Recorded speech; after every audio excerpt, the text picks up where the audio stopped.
This is Sonic, and you're watching JD Frank 20.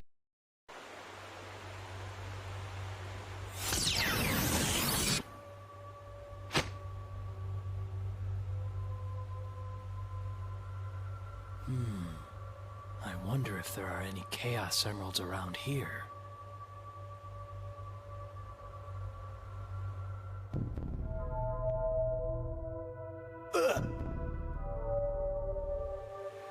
What? That's right. I somehow escaped, but was then captured by those humans. But from where? And why? I know this place. It feels like I've been here before. Alright, now we're back on Prison Island. Yeah, I do like the stage layouts. Alright, now we run into Charmy, obviously. You know what's odd is, why didn't Sonic Forces have missions similar like this? If Sonic Forces had almost missions similar to Shadow the Hedgehog, the only difference is, it's just Sonic, the OC, and basically Classic. I honestly think the game would have actually been better off for it. I mean, you have the Chaotix there, you have everybody else there. Wouldn't it have made more sense if they would have just used an existing formula they already tried and just implement it into a better game? I honestly think it would have been perfect for Forces. It would have made the game longer. There's nothing wrong with making your game. There's nothing wrong with making your game incredibly long. You know, the only real negative is you make the game too short and hardly no story. You know, because you're in for a big adventure, and then you realize it's 2 hours, and then you realize it's a waste of your time. Yeah, so basically here, if you, yeah, so Prison Island here, the stage is okay. You know, this stage really puts a lot of emphasis on you shooting a lot of enemies. Oh, look, you got a man-eating plant right there, which we ignore, take the upper path. Yeah, so obviously here, it makes sense, obviously, the Charmy's following you. Alright, there's a top secret disc right there, which I missed. Oh well. Ah, fuck it. Like I said, we're doing the neutral playthrough. The neutral playthrough, all you gotta do is get to the goal ring and that's it. Simple as that. You know, like, you know, because, you know, like, there's no point on branching out and doing different things at the same time. You can, but why would you want to? This game is already horrendous enough already. It's fucking long. You know, doing all the BS stuff, so why even do it? Yeah, so overall, like I was saying, you know, like Prison Island, you know, it's already showed in decay, obviously, so I'm assuming that explosion that happened at the events of Sonic Adventure 2 caused this island to basically become uninhabitable, you know, for the most part, because everything's all toxic. You got, you know, nothing, you know, you got nothing there. You got a lot of green moss, which shows attention to detail, so I will give him credit for that. Yeah, Shadow's abilities are pretty okay in this game. You know, that is one thing that really bothers me about current modern Sonic games is I'm surprised these abilities are never brought back. I honestly think in Sonic Heroes, I honestly think since Adventure 2, Sonic's de facto abilities were never brought back. I honestly think the Sonic Tornado was by far one of his best abilities. You know, I'm surprised they never brought that back, because I missed another disc right there. Whatever. Yeah, just going through this Keyblade right here. Yeah, so obviously if you fall into this green goo or whatever, it's basically a death, which is understandable. It's radioactive waste. What did you expect? Alright. Yeah, this can be very uninteresting at times. Again, you know, I'm trying to entertain everybody as best as I can, but there are going to be segments where I'm just going to zone out, so I'll see you all in the next area. Alright.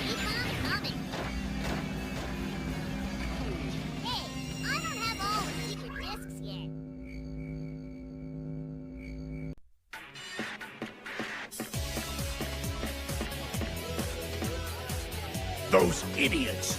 They're destroying everything! How can I take over the city and build the Eggman Empire if there is no city? I'm at my limit. I have no choice! Send in the Eggman fleet! Charge!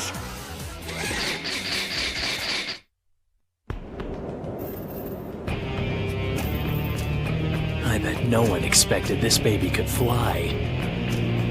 I transported this brilliant flying fortress to this planet over 2,000 years ago.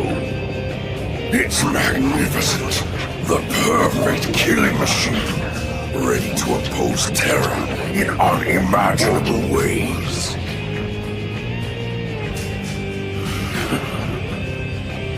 Do these fools really believe they can stop me? Isn't that the doctor?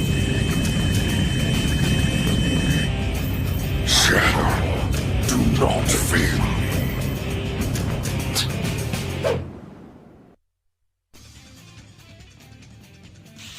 This blue sky, staring at it from Alright, now we're in Sky Troops. Yeah, Sky Troops, actually, believe it or not, I actually like this stage. It's pretty relaxing. It's got some chill music. Yeah, so Sky Troops basically it's basically ancient cities floating above the ancient skies. So basically here you have two well, obviously you have 3 mission objectives here, but obviously we're sticking neutral. Alright, so Black Doom wants us to destroy Eggman's fleet by using those cannons. And Dr. Eggman wants us to use to destroy the power generator that's keeping these ruins intact and float. But we ignore both of them and just do our own thing. Yeah, like I said, I mean, Shadow the Hedgehog, I mean, did introduce a lot of new key elements here. Now, I do like the control layouts for Shadow the Hedgehog. I'm not gonna lie. Like the light speed dash is the X button. I don't mind that at all. You know, like if you're used to playing with GameCube controllers, you know what you're doing already. So, you know, it's not complicated. And by the way, if you're playing Shadow the Hedgehog, please play this game on the GameCube version any way, shape, or form you can. I know there's Dolphin emulator. You can run the game at a smooth 60 frames per second, and trust me, that is a key feature right here. Do not play this game on the PlayStation 2. Trust me on that. I wonder how my robots are doing. Yeah. Oh, I forgot to point out, basically, like, what are the red and blue gauges for? Well, if you're new here, obviously, that fills up your evil and your good meter. If you fill up the blue meter, obviously, you could do chaos control where you could travel fast. In fact, a lot of speedrunners in this game, they abuse the hell out of that, and they pull some awesome skips. They can basically beat the stage in a matter of seconds. Pretty badass. You should watch some speedruns of that. And you could also, and if you're holding a weapon, you could actually hold down the Z button, and you have unlimited ammo as long as your gauge, you still have a full bar of gauge on your ammunition. And the red gauge, obviously, is your evil meter, and if you access that, you could do shadow abilities like Chaos Blast, which makes its debut in this game. Yeah, so right now we're just doing some narrow platforming. Alright, at least the platforming in this game is fair. Obviously, they make the platforms a bit wide, as they should, because remember, you know, the controls may be a little bit finicky for a lot of people, which is understandable, so the game is at least forgiving. And you don't have a double jump in this game. You don't really have a floaty jump like you did in Sonic Adventure 1, Adventure 2. It's more like Hero style, but it feels a little stiff at times. But it feels better than the jump in Sonic 06. Nothing's gonna beat the jump in Sonic 06. That jump was terrible. A terrible jump, you know, you sometimes, you know, lose so much momentum. It's not worth it.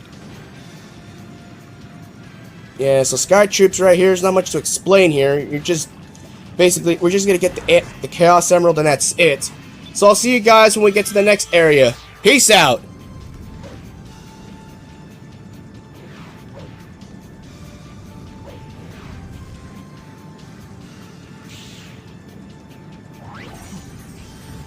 These ruins are a bit more fussy than I expected. Looks like we need to up the ante.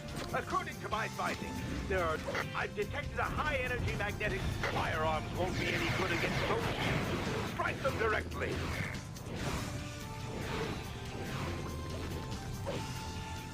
You need to destroy all the power sources. Turn back around.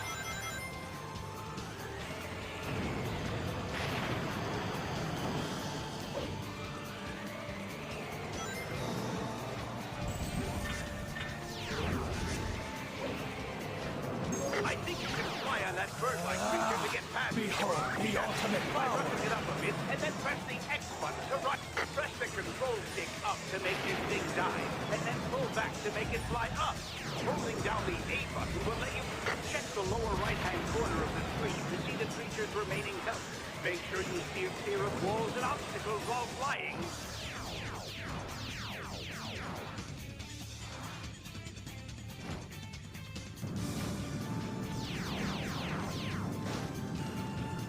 Take a good look below you.